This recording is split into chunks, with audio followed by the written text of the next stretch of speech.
In one of my last videos, I talked about how you can change your ovarian reserve and why I consider myself an ovarian optimist. If you haven't seen it, I highly recommend you check it out so you can really understand my view and what the latest research is showing about your egg reserve. In this video, we're going to go deep in how you can improve your AMH even if you've been diagnosed with POF or premature ovarian failure. I tell you this from experience, as I've been helping couples get pregnant for the last 20 years, locally here in San Diego at my clinic, and also worldwide with my fertility online coaching program called the Hope Fertility Program. So if you've been diagnosed with premature ovarian failure, premature menopause, low AMH, or you just don't know why you're not getting pregnant, but you believe it's because of your eggs, this video is for you. If you're excited about this, then give me a thumbs up and subscribe to the Fertility TV channel to get the new fertility videos every week that I put out for all of you. First, I want to do a little recap.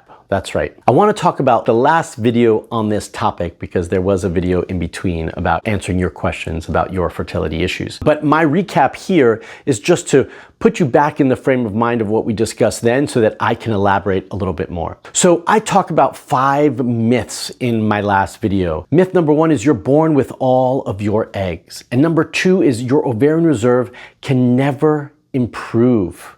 And number 3, low ovarian reserve can't be noticed. There are no symptoms for it. That's right. These are just myths. They are myths because these things can be changed. Your ovarian reserve can improve, and you have the ability to nurture and nourish and grow new egg cells. That's right, new follicular cells. That is possible for you, but it's not going to happen on its own. Okay. And again, if you want to know more about the myths that I talked about and how I dive deeper into it and the research, then I have recently put out a couple of videos on this topic that you can check out. But this video, I want to dive in a little bit deeper because I want to cover this topic in a slightly different way.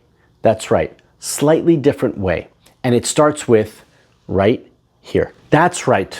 Your ability to change POF or ovarian reserve starts with your mindset. You might be laughing on the other side of this, but I'm telling you that it's real. Because if you don't believe that you can get pregnant, you're never going to put in the effort in anything else that you're going to do. And it takes effort. So do you believe that you can still get pregnant? Do you believe that you can improve your premature ovarian failure or low ovarian reserve or low AMH, whatever title or tag you want to put on it? What are you going to do to train your mind to believe? And when things get hard, which they invariably will, what tools do you have for battling that? What tools do you have to bring you back to that thought of belief and understanding and reassurance that everything's going to be fine? So first, answer that question for yourself. Do you believe it's possible to change this? Do you believe that it's possible for you to achieve those goals? I believe in you. And if you don't have the belief, take a little bit of my belief to start your own little belief. Let that be the spark for yourself right now.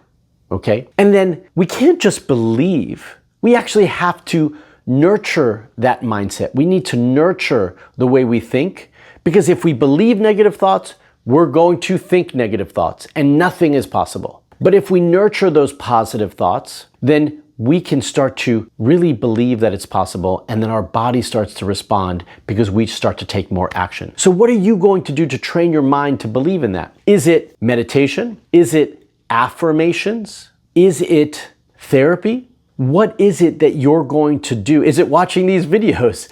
What is it you're going to do to help you continue to believe? And more importantly, when things get hard, what are you going to do to bring you back? My suggestion for all of you is that you either listen to or create and listen to your own positive affirmations about what is possible for you based on your own needs. That you journal every day. This is not journaling about the negative things. This is about journaling about the positive things in your life. Focus on all the good. I also want to encourage you to get rid of anybody in your life that is toxic and negative. They're bringing you down. You need to support yourself and surround yourself with people who are positive, have a good outlook on life, and are going to lift you up. They're going to lift your thoughts. These are just some of the things that you can start to do now to battle the negative thoughts, to train your mind to believe that it is possible, and to continue to give yourself support when things get difficult. But what other tips do you have for yourself and for everybody else watching that we can all learn from? I want to hear from you. Comment below and let me know. What other suggestions do you have to retrain your mind and to get us in a positive mindset of belief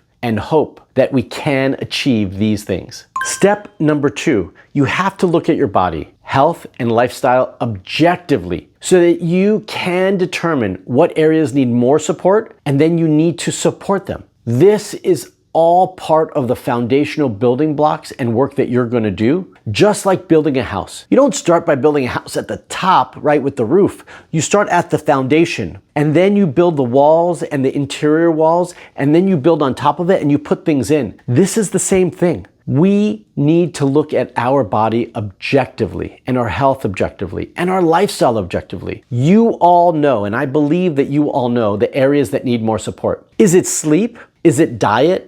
Is it exercise? Is it cleaning up your environment, making new friends, being with people who are more positive, like I spoke about in step number 1? What is it that you need to do, right? I want all of you to make a list of all the things that you feel good about, all the things that you don't feel good about, and those are the things that we're going to focus on. I also want you to objectively look at your body from head to toe. Do I think clearly in the morning and throughout the day? Do I have all the energy that I want? Is my digestion functioning properly? Are my lungs and heart, do they feel like I can breathe properly and function properly? Do I move well? Do my intestines eliminate my stool properly? Do I urinate properly? Is my sexual function healthy? Look at all of these things objectively, and then start to make a list of the things that you want to see change. Without understanding the areas that need our attention, we're going to focus on the areas that don't need our attention because it's easier. And making progress in those other areas is hard.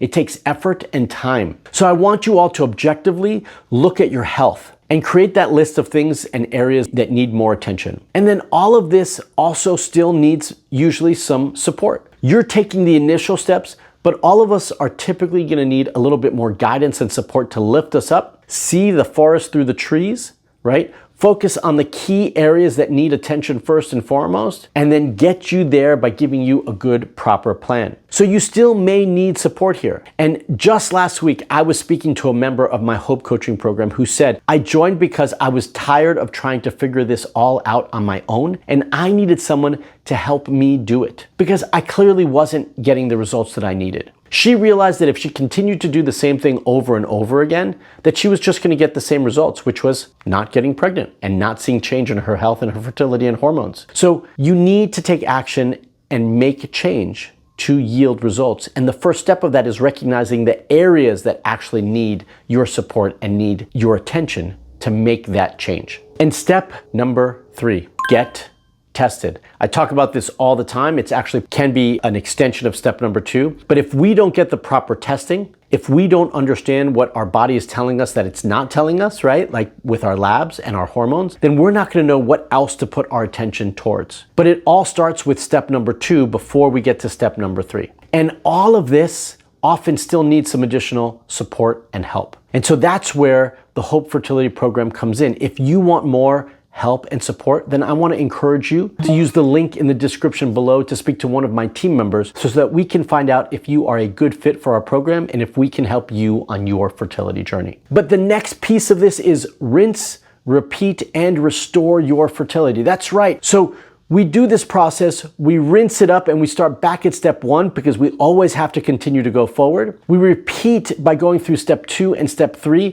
by reassessing our health. Now that we've cleaned some things up, what else still needs our attention and how are we going to get there? And then that will restore your fertility. And most of all, we do this with time and patience. Making these changes, setting the foundation is not going to happen overnight. And you all need to recognize that. I'm not saying it should take years, but you do need to give yourself the space and time to be able to make the necessary changes and actually before that recognize what changes need to be made and then give yourself the time to make those changes and see those results, which is why time and patience are so important when you are going through your fertility journey. Okay, as I've mentioned before, if you're really serious about getting pregnant, head to marksklar.com/discovery call to speak to a real human of my team or on my team so we can identify if we can be the fertility coaches you need and if we are the right next step for you. Now, make sure to check out this next video, the 4 hormones you need to get tested to get pregnant without IVF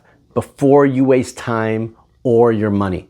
That's right, check out this video. And until the next video, stay fertile.